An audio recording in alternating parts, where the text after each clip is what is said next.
for joining. It's January the 11th, 2022, and it is 1:33 p.m. Mountain Time. Go ahead and share the stream if you're listening on YouTube. I'll be right back. I contradict myself very well. I contradict myself. I am large. I am a multitude. I am a multitude. I contradict myself. I am a joke. I contradict myself very well. I contradict myself. I am large. I am a multitude. I am a multitude. Okay, let's go ahead and get started. There's a lot to catch up on. It's been a few days. I've been busy working. I have several major conflicts of interest, things competing for time. The legal stuff, though, is pretty much done. It's boring, but it's done, and it's out of the way, so I won't be addressing that much longer. I am going to be getting everything back up online here very soon. Like I said, I've been doing a lot of things on the side, but it's all related to this channel because the people I'm suing are the people who spent the last 3 years trying to shut this thing down. And we have receipts. We have people locked up in the legal system, in the court system. It's going to happen this year. And my latest suit is a trademark suit, 23 pages long. And this just pertains to somebody cyber squatting on a bunch of domains, and it's not even a trial. It's what we're looking at is a damage claim, kind of like if a drunk driver hits your car. You don't have to go to trial and prove that they maliciously did it. You just got to get your money. And that's pretty much what we're looking at here, and we're looking over the number of domains and how many times they were registered and the amount of traffic taken, and it's going to be ugly for the other person. And we have found an address to serve him. I mean, I'm saying this live because I want this person to know that it's inevitable. It's closing in. So anyway, things are looking great because that's all going to help this channel so that I don't have to work multiple jobs. I'll be focused on this 7 days a week, 24/7. I'll probably even quit sleeping. Okay, so let's see. The title of today's live stream, or this morning's live stream, because we're probably going to be live later on tonight to take calls, is the Mandela defect. So the Mandela defect is this.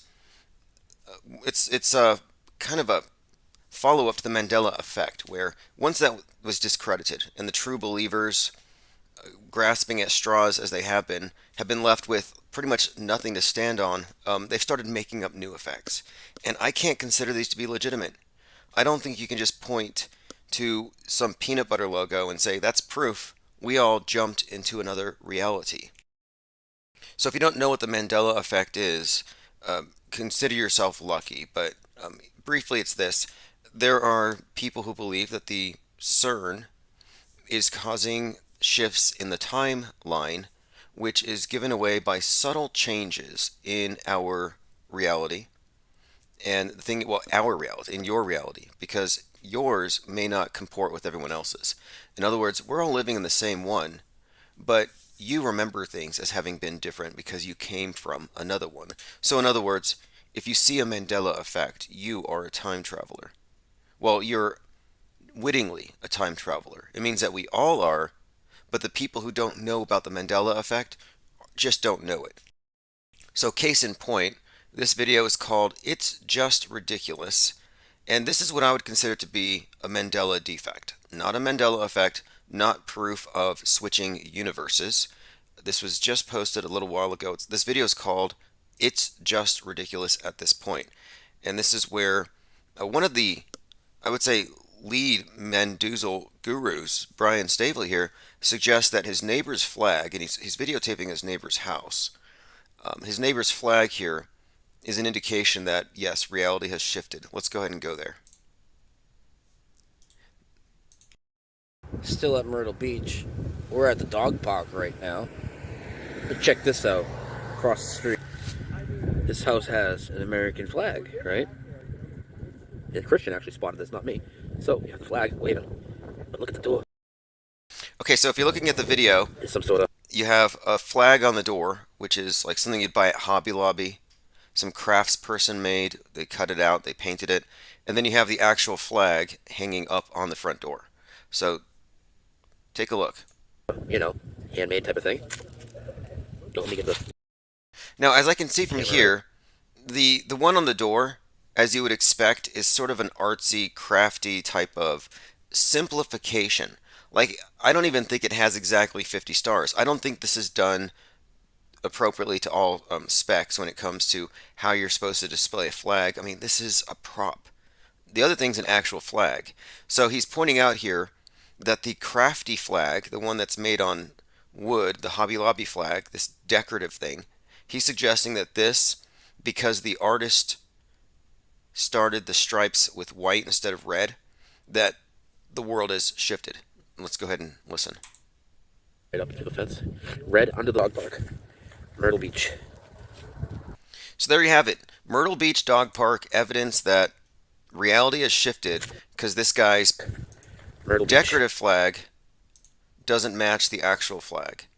I mean, like it's strange to me. It's a little it's just mind-boggling. It is ridiculous at this point. The video is appropriately named, but I can't consider this to be a Mandela effect.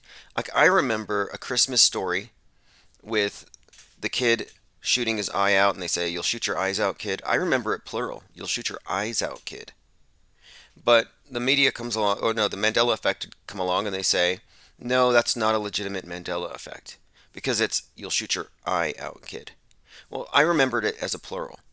And so how come that's not a legitimate indicator of timeline shifting, but this is? Like, who gets to decide what is and what isn't a legitimate Mandela effect? I don't think that any one person can decide this. And since my Mandela effects don't count, this one doesn't count. So this American flag, quote, Mandela effect is actually, if anything, a Mandela defect. And the other video I looked at recently on this channel had to do with Volkswagen and their logo, the VW logo. And they say it changed and it's a Mandela effect. And it's like, no, not really. There was a period of time, like in the 60s, where their hubcaps had a certain design that kind of effaced the line between the V and the W. But that's it. I mean, we're talking about logos here, corporate logos, as somehow sacred almost. These things are almost like sacred portals to another world. Like, come on, this is just, at this point, I think we all know the Mandela effect is a psyop, and what really causes this effect, so-called effect, has already been discovered. I mean, I think we have covered this at length. You're talking about false memories created by interrogator bias, faulty eyewitness testimony, which is a thing. If you get locked up for something you didn't do, let's say it's probably because of somebody misremembering something because of the way that they were interrogated. And that's what it's really about, the interrogation, the framing of the question, Jif or Jiffy. Well, it's one or the other, I guess, and I kind of remember Jif, but the word Jiffy sounds more familiar to me, so I remember Jiffy. So, well, maybe it wasn't either of the two that you had. Anyway, my point is, we've more than debunked the Mandela effect. It is ridiculous, and if you're making them up at this point, I'm sorry, but like, I mean, I kind of miss the days of Ed McMahon and the Big Check. Or at least that one's a little more entertaining, but this is not a Mandela effect. So let's move on. So many things to cover today. I just wanted to address that first and foremost. Now, why would they create a psyop like the Mandela effect? You know, what would be the point? Why would they want to deliberately sow confusion among people who are questioning the news? Well, the question answers itself. I'm saying nobody died at Sandy Hook, and that's not a controversial statement. It's a fact. The thing was a psyop. But if I also say that, yeah, my brand of peanut butter changes, or I had Fruit Loops with F-R-O-O-T, but now it's spelled F-R-U-I-T, then you sound Fruit Loops. You sound like you're not a credible witness. So it's like, well, let's not trust the guy then. This guy's going to tell us, hey, you got to revise your entire perspective on media. Yeah, let's go ahead and take him seriously when, you know, he's obviously under this delusion. So I'm just suggesting here that you can't say reality is fake and the news is fake. You know, either the news is fake and reality is real, or reality is fake and the news is immaterial, doesn't even matter. The Mandela effect, stems ultimately from a ghost hunter named Fiona Fitzgerald Broom, who has some interesting connections if you look at her background. I think Miles Mathis did a very, very good piece on her. But basically, she used the CERN as a way to explain ghosts or ghost sightings, as in people from other timelines intersecting with this one. And it got kind of co-opted or turned into something else, but really it really does come down to this. It's the framing of the question. It's always either or. How come it's only Jif or Jiffy? How come it, and when you get into the more elaborate ones where maybe it's not an either or, but it's a scene from a movie, for example, like Timmy fell down the well. Everybody knows Timmy fell down the well. They use that argument all the time. Everybody knows, which is a fallacy. But let's just pretend it's not for a moment. Everybody knows it's a globe. That whole thing. It's like everybody knows Timmy fell down the well. These are not valid arguments. I'm disappointed to see people on the non-globe side using these same bad arguments. But anyway, you ask them, okay, so if everybody knows Timmy fell down the well, therefore it's true, how did they get him out? Because getting somebody out of a well requires rope, rescue team, some kind of ordeal, and you think that would constitute some kind of scene that you would recall. And none of them can remember how he got out of the well. And I ask him, how did Timmy get out of the well? And they don't know. You can't just end the episode with Timmy at the bottom of the well. So I dug a little deeper, and it turns out that there is an episode involving a well and Timmy and the dog. But what happened? It's not what the Mandela affected recall. It's actually some kind of oil prospector goes on the family land, and Lassie actually pushes the guy into the well. That's actually what happens. Like Lassie could have been put down for that. Let me see if I can find that. Again, this is from the TV show Lassie, and this is a debunked Mandela effect, but you can tell this is where they got the idea from. Lassie, episode 24, called The Well. Lassie pushed a water company man into a well. Then he ran to go get Mom. So it's not Timmy fell down the well, it's I'm a bad dog, I pushed some guy down the well. I mean, this is pretty much, I think, everything you would need to form a false memory about a well and Lassie. And then the only thing that you would need to really kind of tie it all together would be comedians or movies to misremember it for you, which happens a lot. So, people have these, again, false memories, but they're created in a very specific way. It's a false, here we go, a false choice. That's really what starts it. And then you have you're answering it on the spot, and then you're asked to recall something. And I think it's the act of recalling that actually has you imagine it. And after the imagining, then it's confusing what you imagined for a legitimate memory. Okay, so I actually have a clip here from Lassie episode 24, originally broadcast in 1955.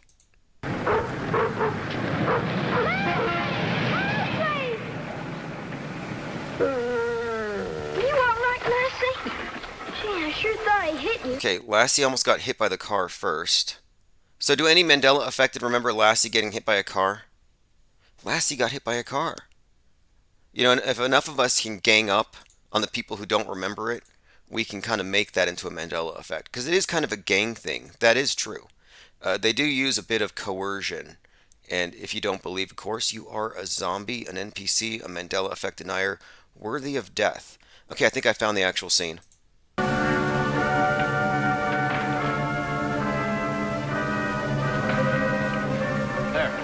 Just hit bottom. Start winding up. Okay, we found the water company who wants to use the well. So here they are at the well, and Lassie and is it Timmy are spying. And I think they get a little too close. This is where they actually confront him. It'll break if I try to. You know where we can get a rope, son? Yeah.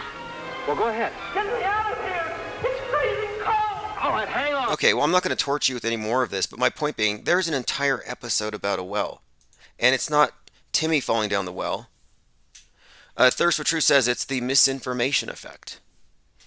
Yeah, that's one way of putting it. I would even call it a In a way, it's a sort of a miracle. This is how religious miracles work. And it's all about consensus and then shunning those who deny it, and of course ignoring those who don't believe because they haven't seen it, they're not woke enough. It's one of those things. Okay, so it's just ridiculous at this point. Let's move on. I want to cover a few other things, and then of course we'll probably open up phones later. I'm an early anti-microchipper. Has anyone seen these going around? I'm kind of tired of the whole anti-vax conversation. I was hoping it would be stuck in 2021, and I actually think that's going to happen. I think that something's going to happen to eclipse the last 2 years, and I happen to think it's going to happen soon. So we'll get into that. Just going through a few memes here. Here's an interesting one.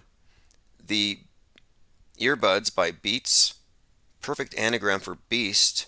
And when you open it, you have a BBB, which gives you your Build Back Better 666. No coincidences. Let's see here. Now this is fascinating. Okay, so Kamala Harris is getting blasted for comparing January 6th to 9/11 in Pearl Harbor. And yeah, that is obviously a terrible comparison.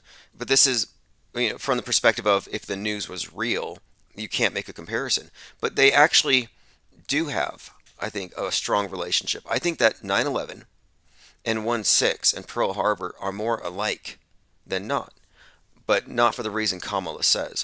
I would say this, that they were all psyops, all fake, all widely believed, and very polarizing. That's the sense that they were all alike. 1/6 was just like 9/11 in that sense. But if you look at the actual presentation and everything like that, no, it wasn't as egregious or violent. And how did they let this guy with the spear just walk around without shooting him? And I was looking closer at Mr. Angeli, the QAnon shaman, because someone had pointed out to me. They said, you got to really look at this. They said they think that he's Owen Schroyer.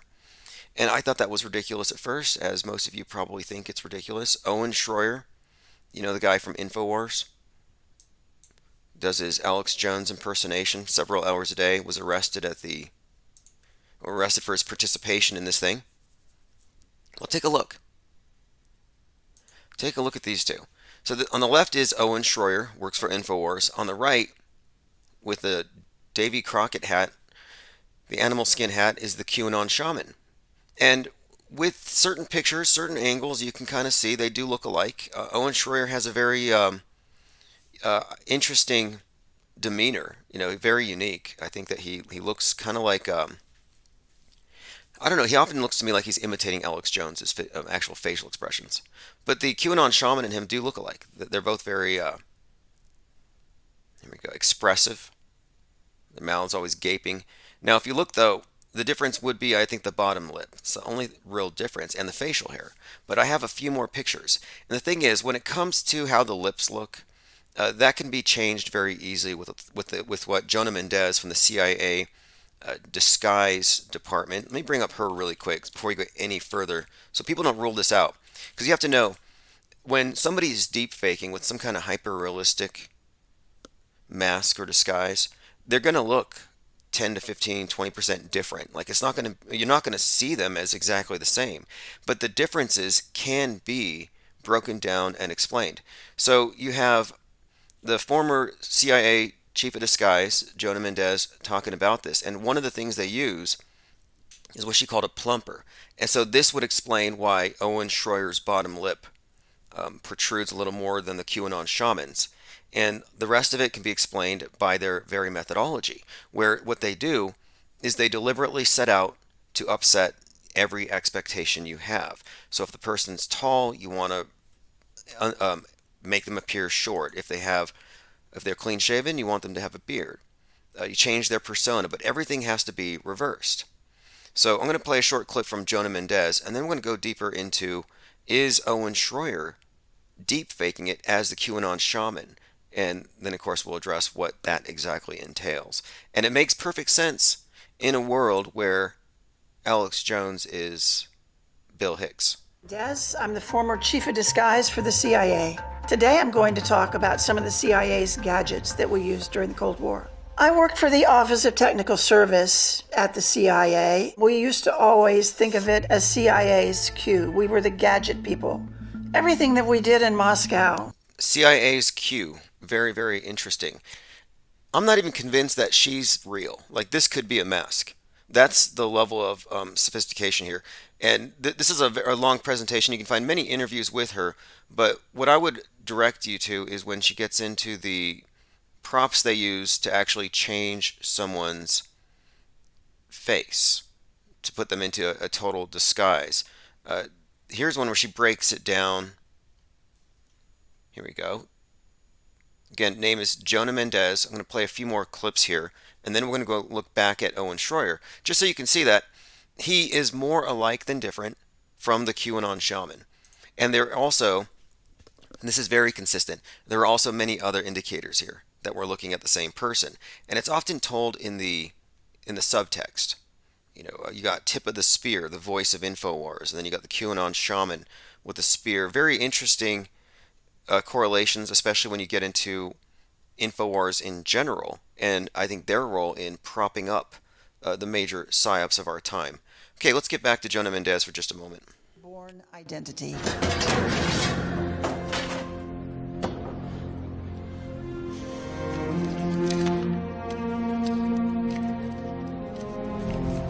This is not the reality. There is no box of passports.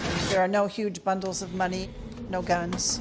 This sort of denigrates the expertise required to do alternate identity documents. It's painstaking. Okay, now one of the things she brings up here is how wrong the movies get things. But they have been getting things wrong on purpose in order to conceal their actual methodologies. You know, it's very rare that you actually have movies that depict crisis actors in use. And there is one movie I can name right now, finally. And interestingly enough, it just came out. It's the one that has John Cusack in it, and it has to do with a pandemic or a fake pandemic used to sell vaccines that were intended to depopulate the world, and that would be Utopia. So if you haven't seen Utopia, I highly recommend it. The American version. Again, Utopia is the one that has the basic plot of 2020, but they also do include crisis actors, where they have people pretending to have caught a flu from some synthetic meat plant. Again, another Bill Gates tie-in. And they use this to sell the public on the need for vaccination of the youth, which again is then used to, in fact, sterilize the populations. Let me go ahead and go through comments. Jared says, I think it's a stretch. I'm not convinced QAnon shaman is Owen. Yeah, look, I wouldn't expect you to be. I would not expect you to be. Not at first glance. However, I think you need to look at the technology first before you can dismiss it, because there is enough there, and I'll show you through my pictures. But before I go any further, like I said, I want to familiarize you a little bit with some of the disguises the CIA uses, just to show you how easy it is, because the only differences between the two can be explained with a couple of props. We're not talking cosmetic surgery. We're not talking alterations, and that's the kind of stuff. We're not talking about anything other than basic Hollywood technology. So this interview was on Wired. Again, former chief of disguise for the CIA, Jonah Mendez, explains how disguises are used. And these are all the things that you would expect to be in the company of somebody who's believed to be Bill Hicks in disguise. So if you're on team Alex Jones as Bill Hicks, then this is not a stretch whatsoever. This is barely a stretch. All right, so again, I'm going to go back before I go into these pictures, because I don't want to try to get you to believe something just without seeing something first, some kind of evidence or some support for it. You know, don't take my word for it. Do your own research. Actually, you're not supposed to do your own research. They've been saying don't look up. Don't look up has a double meaning. It means don't question the science, especially. Okay, here we go. Bones, you can add something here. You can add a forehead. You can add to the forehead. That's interesting. You can add brow ridges. She's talking about not masks. That's another thing I want to get away from is we're not talking about masks. We're talking about subtle alterations to the face that completely change who the person You could looks. actually change cheekbones. You can add something here. You can add a forehead, you can do a nose. We could do what we call dental facades. We can change actually the shape of your face with the right dental facade. This piece is called a plumper because it increases the plumpness of your gums. Okay, so the plumper is what I wanted to focus on. So you got the dental facades, you got the plumpers, and then you have these little devices they can use to straighten out a nose that's has a little crookedness in it. Like they can do anything with the nostrils. And these things are very subtle. These are changes they can do really on the drop of a dime.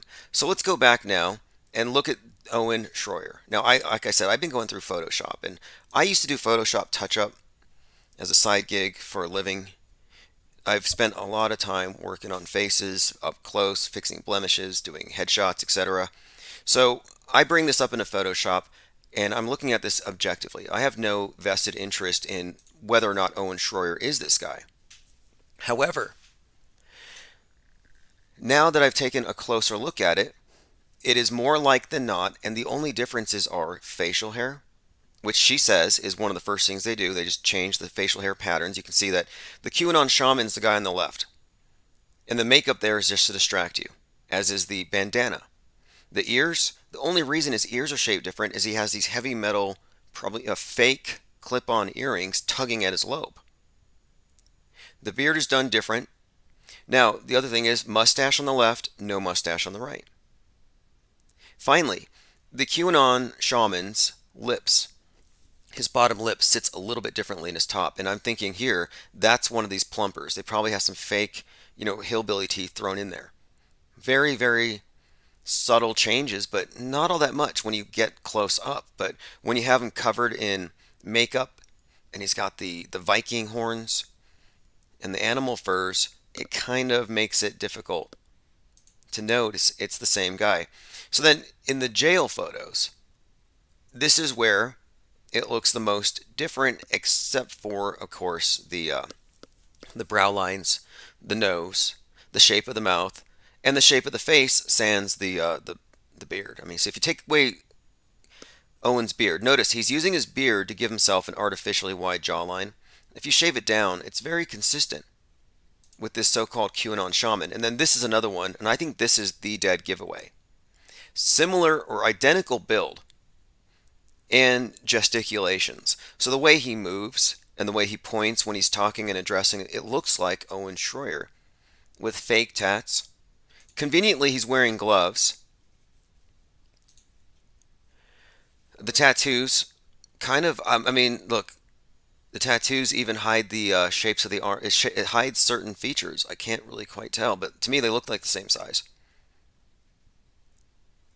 Now, the other thing I would point at here would be, what does the QAnon shaman do with his time? He's out there doing mushrooms and talking about the second coming of Trump and QAnon's prophecies and all this stuff, and this technology is going to be released. He says that there's underground technology that's going to come out, free energy, life extension. The QAnon shaman is clearly not someone who's going to be at the gym or training for a civil war. And so it's kind of interesting that a guy who I would think would be a little scrawnier, probably a vegan, what I mean is like probably not somebody who's lifting weights and working out and pretending to go to training to go to war. But if you look at him, he looks like he is. So like, what gym did the QAnon shaman go to? So that to me kind of stands out as a little fishy. And then here's one more compilation of faces where I've actually overlapped their eyes and then their mouths interchangeably, just so you can kind of juxtapose them for yourself. Look at the lines under the eyes. Look at the shape of the nose. Look at the set of the mouth.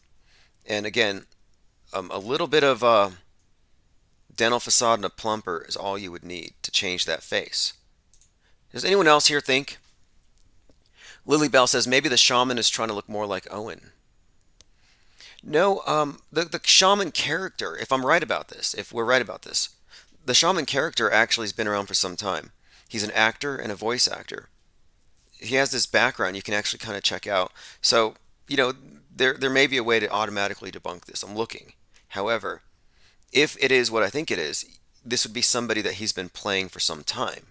So it's not like they just created this character that right before the January 6th thing. It would have meant that Owen Schroyer had this character. Maybe he was rehearsing it for some time, and it was all brought together for this very purpose. As far as narrative structure, Owen Schroyer, InfoWars, tip of the spear, dual role, QAnon shaman, tip of the spear, carrying the spear of the QAnoners. I think it kind of fits. I'm not trying to force any puzzle pieces here. Again, let's see what else we have that would kind of indicate this. And, well, the whole thing was covered with crisis. I mean, there were crisis actors all over the place. Someone had sent this to me. I think it was a Pureblood Princess or something on Twitter. So this is pretty obvious. Rosanne Boylan, the one who was trampled to death with the "Don't Tread on Me" flag. Yeah, she had green laces, and her socks went up over her calves, and she had shredded pants. Well, when you look at the body from the photos where she's been trampled to death, her pants have been miraculously healed. Her socks do not overlap her cankles, and it's not her. And moreover, the cop at her feet, who was also being trampled on, is a dummy. Like a literal dummy, as you can see here. So the whole thing was just nothing but crisis actors. It was a staged theatrical production. InfoWars' Alex Jones / Bill Hicks was there, saying that they were going to take Joe Biden out, one way or the other. So you had the agitators there. It was a major production. Ashley Babbitt didn't actually die. I think we all know that. So to me, this is not all that far-fetched, especially if he's going to be charged with being part of the conspiracy to commit an insurrection. Why wouldn't he come out and say, hey, in my own defense, Ashley Babbitt's not dead? No, he's part of the theatrical production.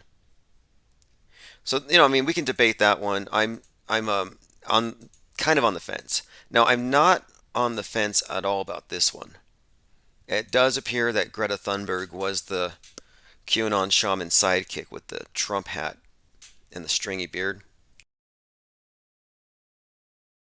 By the way, this is one of our things that we do often, is we point out suspected deepfakes for laughs. And you know who did this the other day? Tucker Carlson. Tucker said that Michael Jackson made an unprecedented, surprise, shocking television appearance. And so I don't want to spoil the whole thing. He has a long setup, but what he does is he brings Nancy Pelosi onto the screen. Because, yeah, you could point out maybe a bit of a similarity between Nancy Pelosi and Michael Jackson when you look at the surgery and the makeup and all that. Sure. It's not even meant to be offensive. There is a resemblance there. It's just an observation. But he was doing it in the way we're doing it. Kind of a deadpan, fake, deep fake, pointing it out just for kicks. And I thought, that's funny. But, the thing is, about this Michael Jackson, Tucker Carlson thing, and I think he's going to be called out on it for being offensive. Let me play a clip of it. But there is kind of a weird twist to this. Tucker Carlson, Michael Jackson. Let me bring up this video for you. So here's the twist. If you didn't know, the QAnoners who are eagerly awaiting the return of JFK and his son JFK Jr., here it is. I'm going to play it, okay? Hit songs in the 1990s, this appeared to be a living version of the international pop star that news reports claim died of a drug OD more than a dozen years ago. So here's Tucker talking about Michael Jackson. And again, the QAnoners actually believe Michael Jackson's coming back. So they were spreading this around with all kinds of hopium, thinking that this is some kind of a soft disclosure. And yet, despite those claims, there he was, fully, undeniably Michael Jackson, talking on television. How can that be?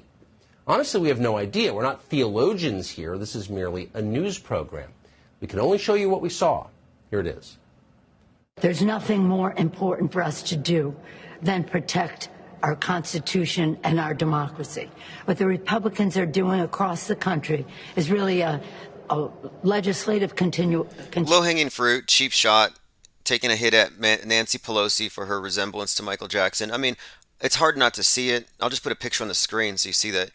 I mean, he's being a little trolly, but To be fair, yeah, it's an observation. There is something of a resemblance there. But it's something we do all the time, and I thought that's interesting. What else is Fox News going to steal? Do you remember when Laura Ingraham stole our Golden Hoggy Crisis Award ceremony? We're going to have another one of those award ceremonies. There's been some great crisis actors in the last 2 years. We should just give one big trophy to everybody, though, because everybody who put on a mask and got the vax and participated in the big psyop, you're all crisis actors.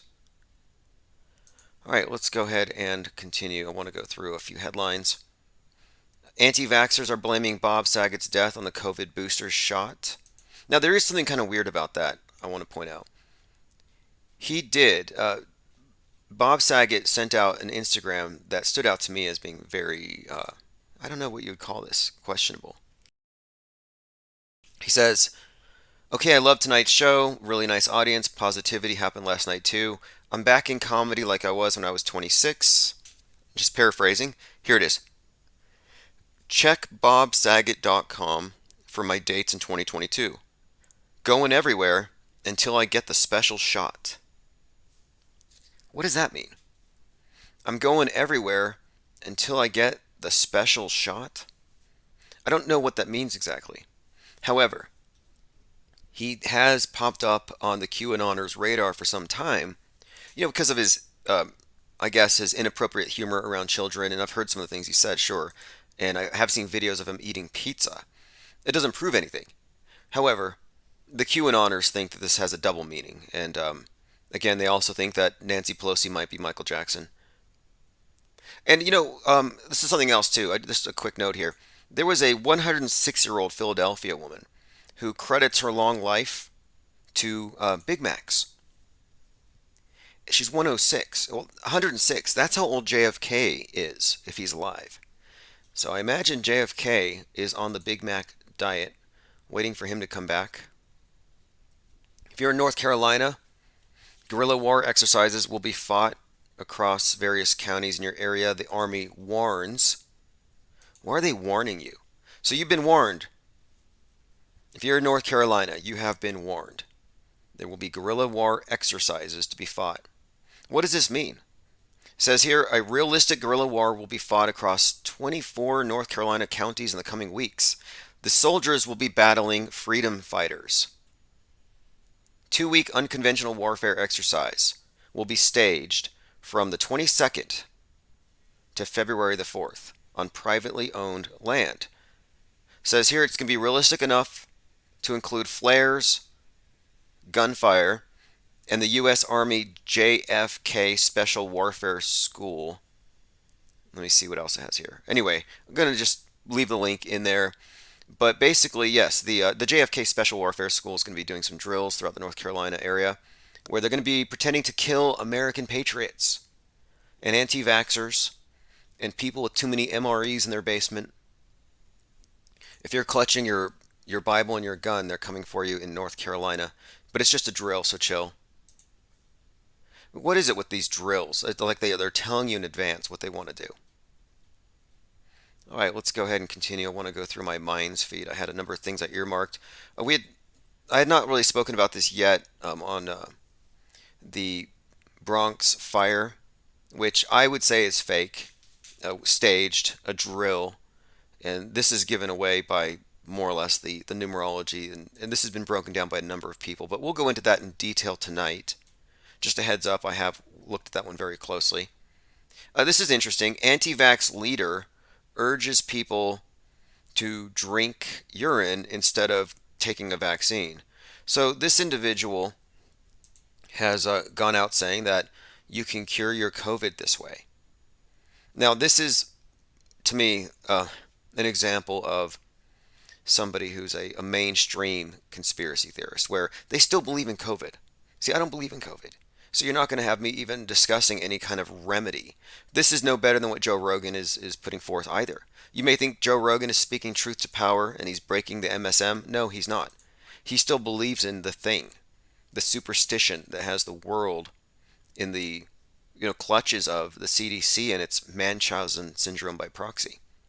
I mean, this has been a major psy war by people who all agree that this invisible body possessing demon, to quote John LeBon, this invisible body possessing demon actually exists. That you need the holy water hand sanitizer and you need your communion vax. Like, no, this is a guardrail, but it keeps you on the mainstream.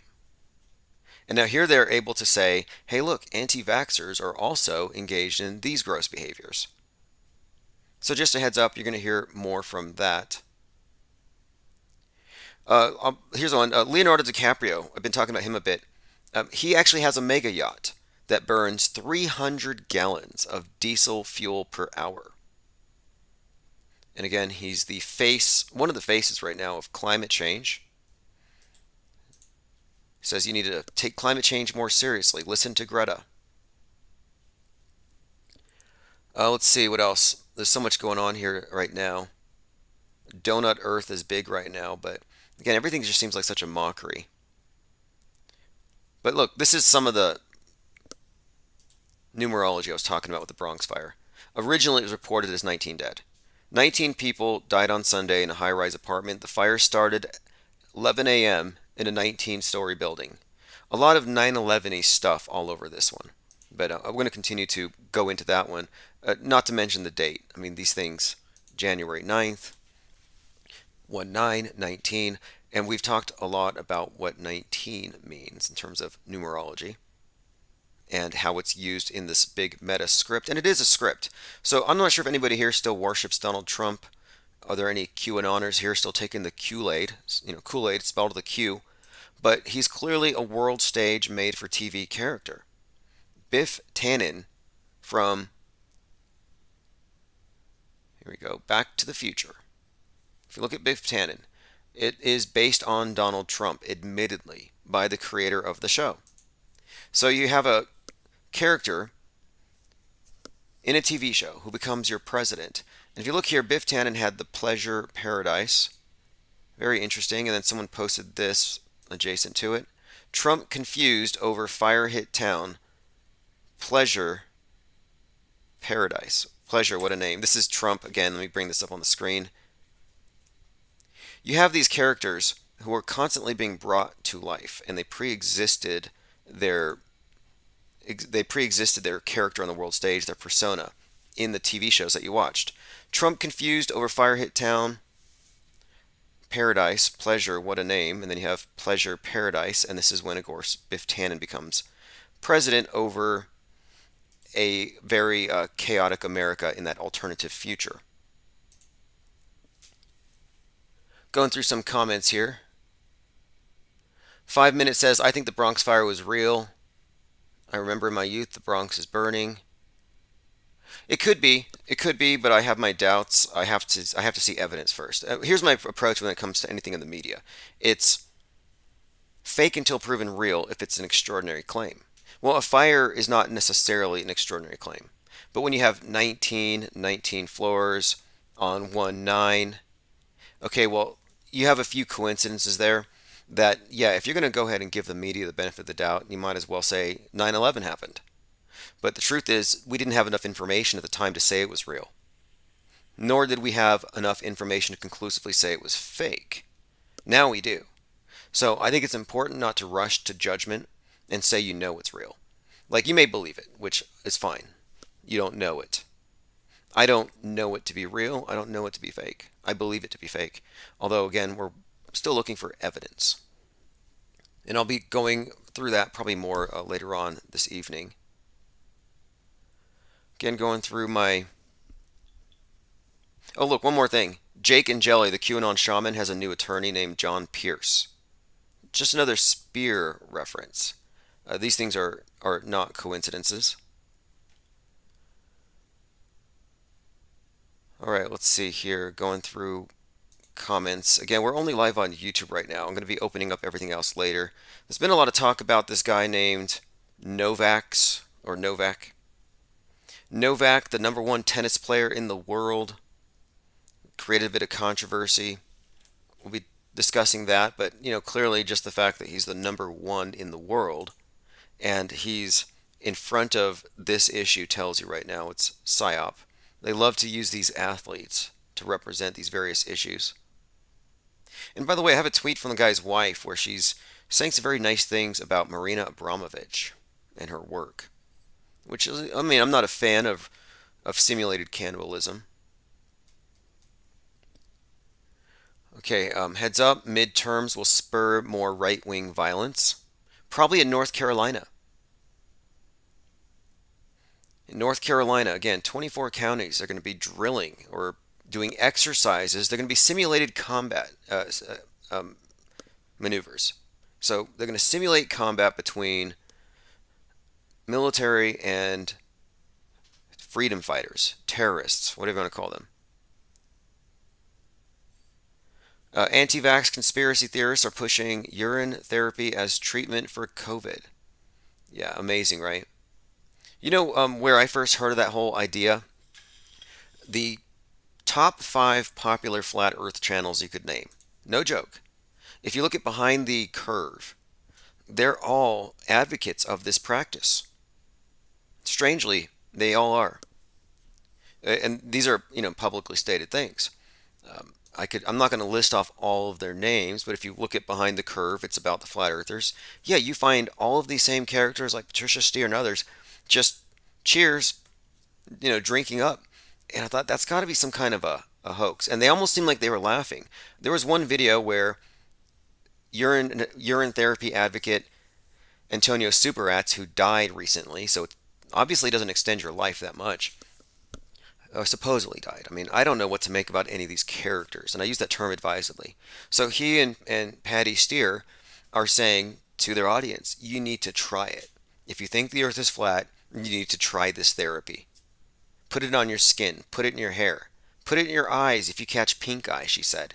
Like they were just talking about it as though they called it the waters of life. They were just obsessed with it, but they kept saying, try it. But they never did it on camera.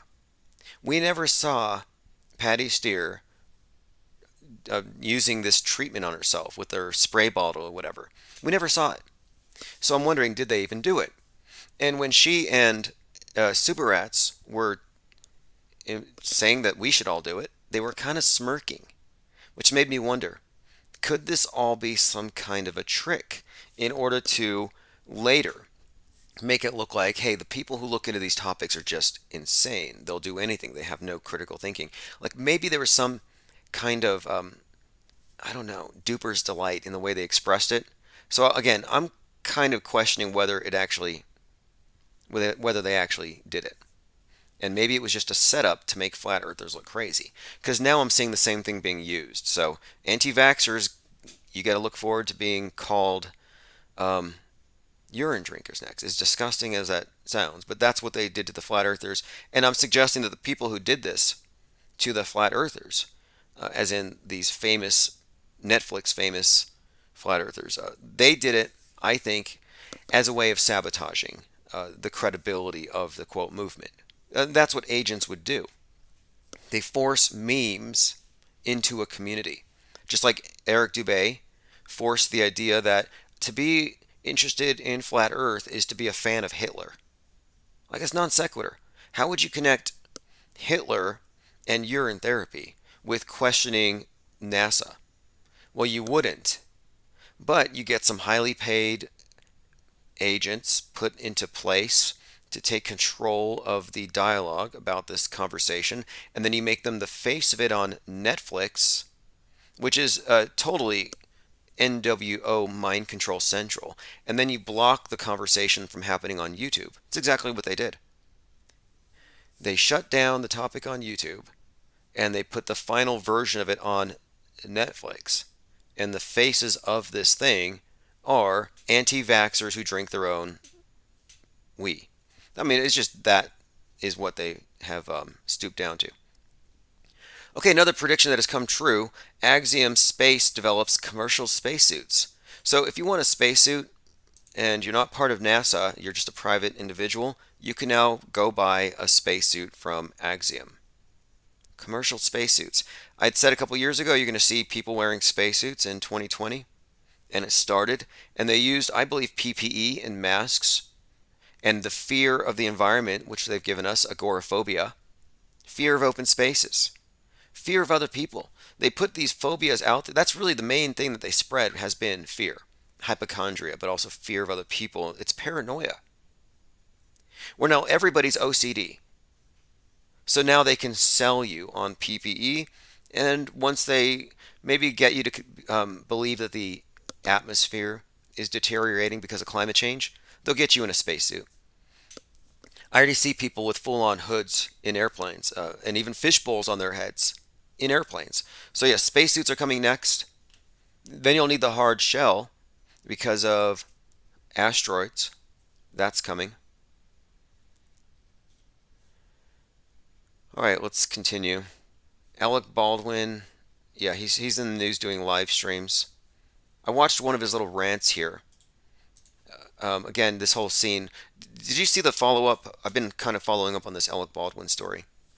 When they were taking down the set at Rust, some guy, some crew member lost an arm practically when a spider bit him. I'm like, that's funny, considering that Hannah Reid, who handed Baldwin the gun, had a big spider tattoo on her abdomen. Probably not a coincidence. But anyway, Alec Baldwin more or less has blamed the right wing.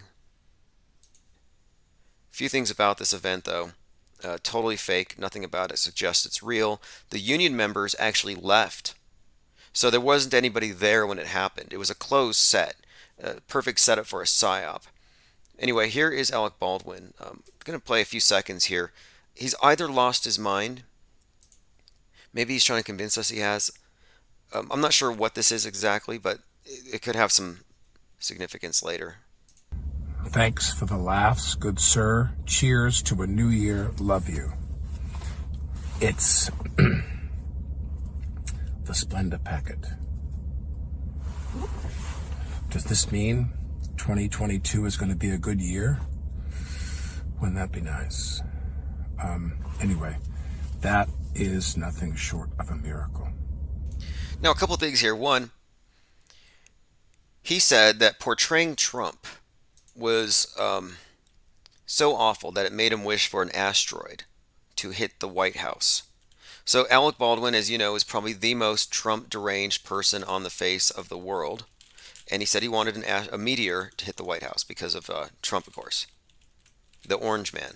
So Mr. Trump-deranged syndrome had actually said, playing Trump has made me hope a meteor will hit the White House.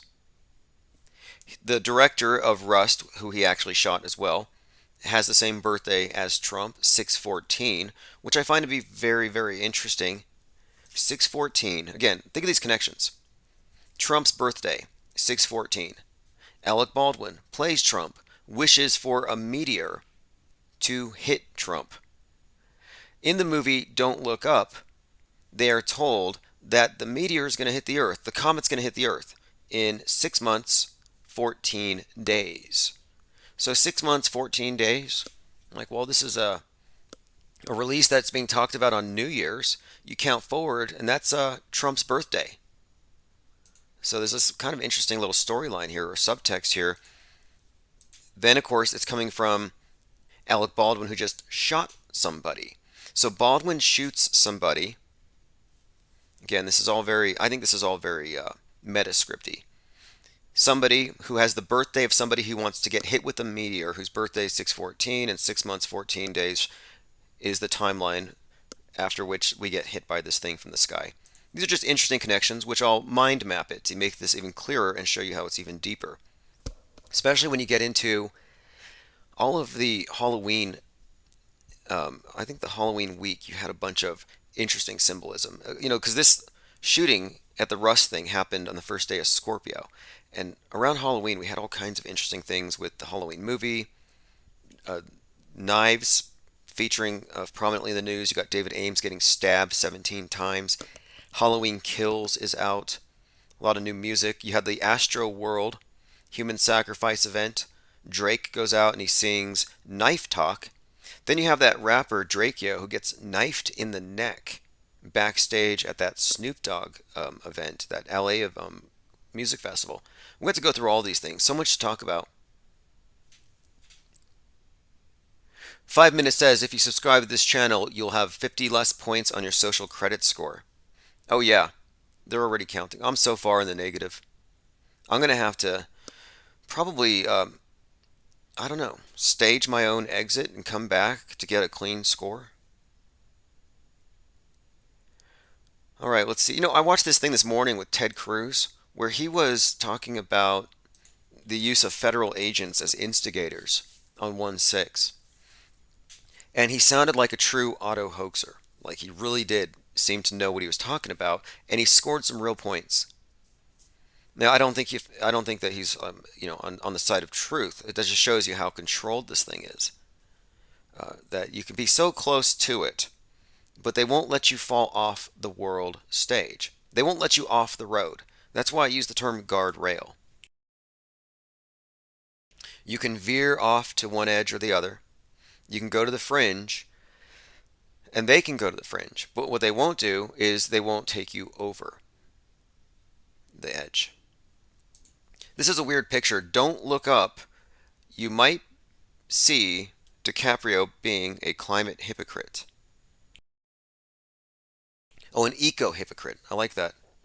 I would say eco-fascist, but eco-hypocrite. Don't look up. You might see DiCaprio being an eco-hypocrite. I posted that image this morning in Discord, and someone pointed out how his feet look really small. Like they use Joe Rogan's bottom half on this picture. I'm looking at it, and yeah, Leonardo DiCaprio's excessively large carbon footprint is counterbalanced by his tiny actual footprints. Again, you can see that if you follow my Twitter account. I posted that picture. I didn't notice that at first. All right, let's go ahead and continue. I'm going through recent headlines. Again, there's so many things that I want to touch on right now, but I want to wait till later when phones are open. I'm going to go into detail about a lot of this stuff. Again, we talked about Bob Saget and his death and his comment before about getting a shot. That kind of stood out as strange. Going everywhere until I get the special shot. What does that mean? I do have some Pizzagate stuff I can point out to as well, which we'll get to. Yes, full exchange. Ted Cruz and the FBI had an exchange about the government's role in January the 6th. They couldn't give him any answers, but he actually called out an agitator that was called out by others as being a Fed. I'll play a few seconds of Ted Cruz, whose here we go, whose father may have been involved in the JFK assassination hoax. Videoed urging people to go to the Capitol, a person whose conduct was so suspect the crowd believed he was a Fed would magically disappear from the list of people the FBI was looking at. Ms. Sandburn, a lot of Americans are concerned that the federal government deliberately encouraged illegal and violent conduct. So basically, 1/6 was an inside job. So even though this sounds like he's speaking truth to power when he says the federal government was obviously involved, I actually think this is just a reiteration of 9/11 was an inside job. 1/6 inside job. There's even a show out on Netflix called Inside Job that just makes fun of conspiracy theories. But it proves here, yes, 1/6 was an inside job.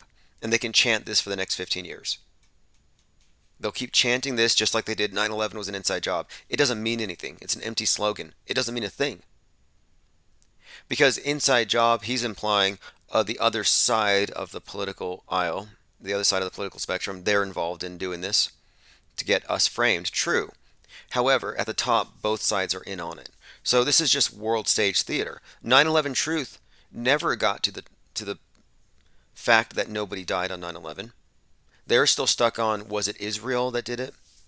Or was it these 19 hijackers? Was it because of Islam or was it because of something else? Was it the skull and bones? Was it the reptoids? No, it was the Jews. Like they have this constant finger pointing, a circular firing squad, but nobody points to it was all a psyop. They're all operating under the presupposition that you have victims that you're advocating for. 3,000 people died. Well, you take that away and it's a different story. So in this case, it's a completely different story when you take away the fact that, yeah, this thing was, it wasn't actually a violent insurrection and Ashley Babbitt didn't die. Roseanne Boylan didn't get trampled to death with her "Don't Tread on Me" flag, which is still, I think, one of the best, pieces of writing that we've seen so far in this big production. All right, let me continue. I'm going through my Twitter feed.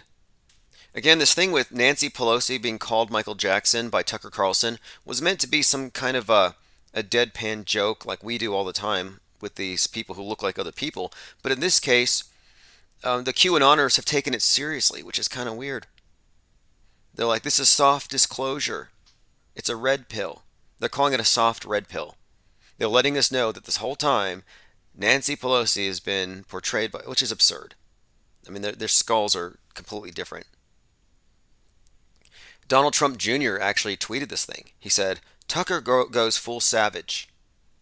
You have to watch it. I won't ruin it for you. But I have to tell you, Your life. Michael Jackson was on Face the Nation.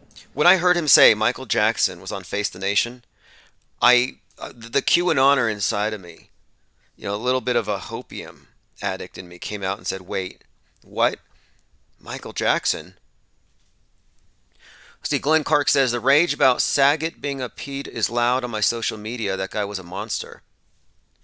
Well, look, I have seen him in the list of pizza gators. And like I said earlier, I've seen a video of him eating pizza, and I've heard him make some disgusting comments. I won't even call them jokes.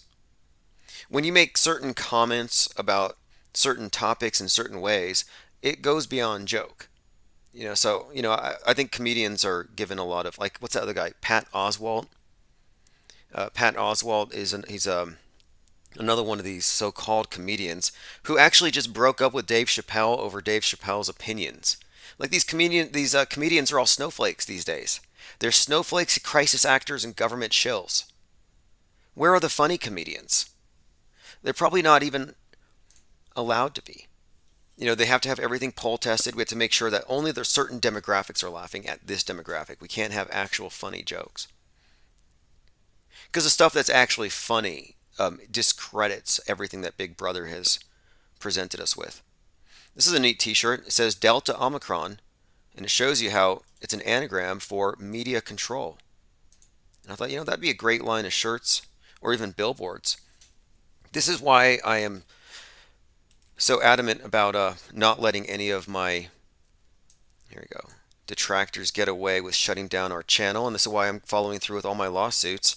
That's why I am suing the person who has been domain squatting for 3.5 years on 15 domains that rightfully belong to Infinite Plane Radio. The reason why I'm doing it is that there's money to be invested back into the channel once I collect, and it's collectible, and it's a big suit. It's not a trial, like I said, it's a damage claim. But anyway, these things would make great billboards, and I thought of a few of them. So I'm putting together a list of anagrams from the last couple of years that really stand out as inside jokes. My favorite one still right now, I think, is A Better China. I can't breathe. All right, let's see. I'm going through comments. Another thing we've talked about today is Owen Schroyer. Is Owen Schroyer doubling as the QAnon shaman? Now again, if you listen to Jonah Mendez and you go through more of her videos, she talks about how they set your expectations, or upset them rather. So it's like, you expect him to have a mustache, he doesn't have a mustache, you don't instantly process him as that person. And the more boxes that you can uncheck that would connect the two, the less likely they'll make that instantaneous connection.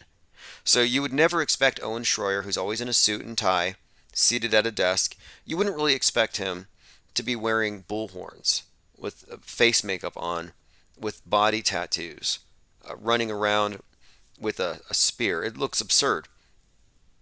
So this absurd character, though, was, I think, deliberately created to make this contrast. But again, if you look at them and just erase the facial hair, just look at the shape of the skulls, the nose, you have to at least admit this one thing. They are within, they're at least close enough. They're at least close enough for it to be, quote, fakeable. It is fakeable. So the only difference is here, I look at QAnon Shaman's bottom lip, and it actually looks to me like he's got a piece of, like a wad of tobacco tucked in there. That's what it looks like. And I thought so. And whenever I was like, wait, this guy's got something in his mouth there. Well, it's probably a plumper. So look into Jonah Mendez, CIA Master of Disguise, and look at what plumpers can do. You know, you ought to look at that movie. I think it's with Nicole Kidman. She played a movie. I think it was just her nose that they changed. But they used a prosthetic nose, and they dyed her hair black. And just a simple little change like that changed her into someone else. Like most recently, she turned into Lucille Ball. So here we go. If you look at the Lucille Ball, that one's pretty convincing. But anyway, she's one of these actresses you've seen on the screen your entire life, going through these radical transformations. I would say that one's pretty good. Virginia Woolf. This one is very interesting to me because she doesn't look like the same person. If you look at Virginia Woolf, it's Nicole Kidman with a ridge on her nose, like a bump there, and then dark hair. Doesn't look like the same woman at all. And I'm suggesting here that Virginia Woolf to Nicole Kidman is further away than QAnon shaman to Owen Schroyer. All right, let's go on. Yes, Omicron Moronics as Zareth the Alchemist. Yeah, that one's pretty good too. So yeah, I have a link to the Wired article, How Spies Use Disguises. And you have to know these technologies. You have to know what's possible to know what is actually fakeable. You know, and I have a lot of experience with video editing, which makes it very easy for me to see through a lot of the fakery that I see from the space agencies. And you know, I was actually talking on the phone to someone a couple nights ago about this thing, about how you have many people who are very well, I think, trained in CGI effects just by their YouTube channels, but they're very much against the flat Earth movement, which I understand from their perspective. However, I have to ask myself, how can they use these digital effects? They know about deepfake. They use these effects in Photoshop and CGI stuff all the time. How do they not see the obvious fakery in the ISS? I find that to be kind of weird. Like, if you know how to use any of these apps where you deepfake yourself onto someone else, if you know how green screen works, then you should instantly recognize glitches. Okay, let's see here. Take a look at the screen. There's something else I want to put up here. This is a pretty interesting quote. Linz Loomis put out this on Twitter. CNN lost interest in Greta Thunberg as soon as she turned 18. Take that any way you want. Yeah, that is an interesting point. And I think she's right about that. All right, I'm going to go ahead and head on over to the Discord server for probably the rest of the day. Actually, let me bring this up because it seems like the Drudge Report has copied us again. The other day I talked about 2022 being the year of Soylent Green and how it's come true in several ways. Well, the Drudge Report had that as their headline article just a couple days ago. Here we go. In 1973, Soylent Green envisioned the world in 2022 and got a lot right. So, Soylent Green, overpopulated planet experiencing catastrophic climate change, mega corporations with excessive power over the government, and clean living being a luxury only the 1% can afford. That's kind of where they're going. Synthetic food. Now, this is all very interesting to me too, this whole idea of, and I was talking about this in this same context, that with synthetic food, with this idea of recycling people because it's green. Okay, one, the guy who created Earth Day, the unicorn killer, actually recycled his girlfriend, composted her in the back of his in a trunk. That's very green. No, but then you have Wall-E, a children's animation by Pixar, where it's kind of obvious if you look at it closely that the fattened people on the space ark are constantly drinking in a smoothie form the dead, their own dead. And then you have Astrocrete, this recently introduced notion that they can create bricks, they can create concrete on the moon by mixing donated astronaut blood with the soil. Same with Mars. So you're on Mars or you're on the moon, and they're going to take blood from you, and they're going to inject it into the dust of the moon and make bricks. So they're getting people used to the idea of humans being recyclable, of it being green. I think even in California, I think that they're allowing people to compost their dead now. I don't know if you can do it in a trunk like the Earth Day founder. But anyway, I would say that yes, we've pretty much gone into Soylent Green. And the next thing is going to be climate lockdowns. They're phasing out the virus agenda and they're going to bring in the climate lockdowns next. All right, let me see. I'm going through some comments. Lilybell says there's a new telescope launched by NASA that's having problems. They're fixing it with lasers. Oh, yes. Hopefully they'll have live video of when they fix it. No, they'll just give us some airbrushed photos or artwork, some artists' visualizations of what it might look like. It's like I could do my own visualizations. Let me just draw my own. But people confuse these visualizations for the real thing. We live in a cartoon universe. You know, you look at Pluto, the planet Pluto, which I believe was introduced the same year as the dog Pluto. Well, you've got Pluto the dog on the face of the planet Pluto. We live in a cartoon universe. Well, we don't.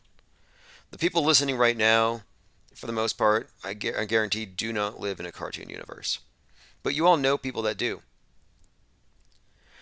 Check this out. 37 times Time magazine has given horns to people on the cover. Just another coincidence. And I would say this would be, here we go, 37 times, including Trump. Just another one of these things just in plain sight. We've all seen it, but a lot of this stuff that we've seen, I'd like to accumulate. All the hand signs, the people in the Black Eye Club, and the number 37 is also code. Why would they hone in on 37? Well, 37 EL, another way of representing it, these numbers and letters have these multiple meanings, but I think this would refer to El, the horned bull god, Canaanite gods, something like that. I don't think it's as obvious and as blatant as just Satan. I think that's an oversimplification. The elite aren't Satan worshippers. They're a little more. It's a little more. I'd say pantheistic, perhaps. They're not atheists, no matter what they may claim with their sciences. You know, their science is a cover. It's a it's like religious. Different religions can actually merge pretty easily. You can kind of match their symbols, syncretism. And in the case of the space program, it just seems like they've given a scientific veneer to this ancient mystery Babylon religion, Earth worship. Hey, take a look at this. For those of you who are following the riots of 2020, I remember listening on the scanners as stuff was going down at the autonomous zone, which they called Chaz or Chazistan, the Capitol Hill occupied protest. So if you remember over at Chazistan, we had this area where I think it was basically just going to be like I said, an autonomous zone. Like they were going to take over, and they did for some time. The mayor called it the Summer of Love, and all these, they kind of glorified it, but it was a sloppy mess. You had all kinds of disgusting behaviors going on, and plus it was very violent. But check this out. For more than 2 hours on the night of June 8th, there were remarks made, and I heard these. Remarks were heard that said, quote, "It looks like a few of them might be open carrying. We're hearing from the Proud Boys group. They're looking for confrontations." So I remember hearing about this, that supposedly there were Proud Boys in Pioneer Square walking around with weapons, that they were going to start something at Chazistan.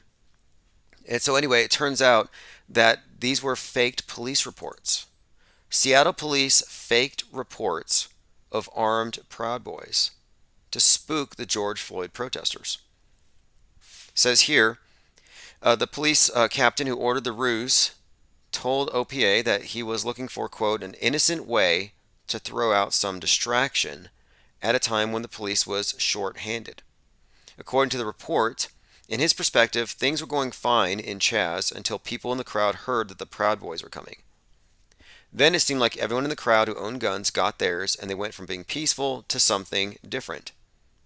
So what this reporter has more or less uncovered is that the only reason why it got violent is that the police had instigated it with false rumors that the Proud Boys were coming. Kind of interesting to see how, if you just watched the live streams, you might think it was organic and real. You listen to the reports, they create this perception that something's actually going on. It's like War of the Worlds, when no, they're just psyoping everybody and they got everyone to reach for their guns. Very, very clever. And you know this is standard operating procedure. This is how they do things. It's like just a standard instigation.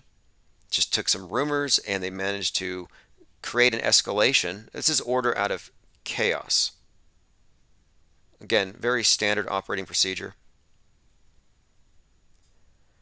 All right, let's see here. We're going to be going more into detail about all these things later. Uber Eats, rapid test deliveries, VaxDash become a real thing. How many things have we predicted have come absolutely true? We predicted VaxDash. Now Uber Eats is delivering rapid tests. Space junk, Armageddon has been one of my long-time predictions. Well, not long time, a couple of years. It's been pretty obvious recently. But I've been saying people are going to be coerced into spacesuits. Now they're selling spacesuits, commercially available spacesuits, that company Axiom. And here you have a CNN hero, triple vaxxed, double masked with a shield, obsessively locked in her bathroom, quarantined, and she still catches the COVID. The underlying message here is you will never be safe. And even if you're in your spacesuit in your house, there's still the possibility your house will get hit by a space rock. But how is this any different than a spacesuit? And then you throw in social distancing and physically spacing out the population, and I think you can all see where this is going. I'm calling it lockdown culture. So we started talking about the Mandela defect.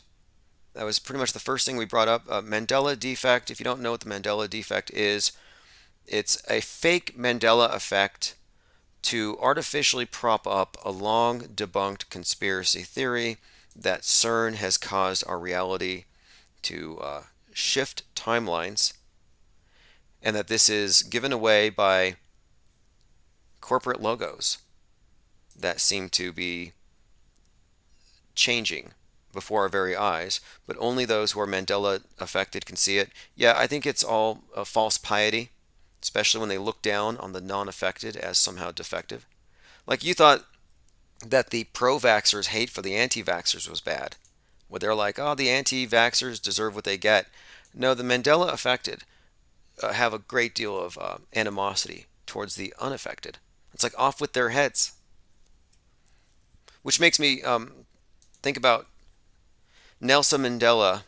Of course, this whole Mandela effect is named for Nelson Mandela. But his wife had this thing known as necklacing. Winnie Mandela. At necklacing, which is I think what they would probably do to the non-believers in the Mandela effect if they had their way. Necklacing is the Mandela effect they don't want you to know about. And basically it involves a tire around a neck filled with kerosene. They spark it. Kind of a combination of a guillotine and a burning at the stake. From what I understand, it actually blows your head off. So anyway, that's the forbidden Mandela effect. Anyway, I'll see you all later. This is COVID Cooties. Subscribe. I'm trying to get to 1,000 subs. Appreciate it. Have a great day. I'm so COVID.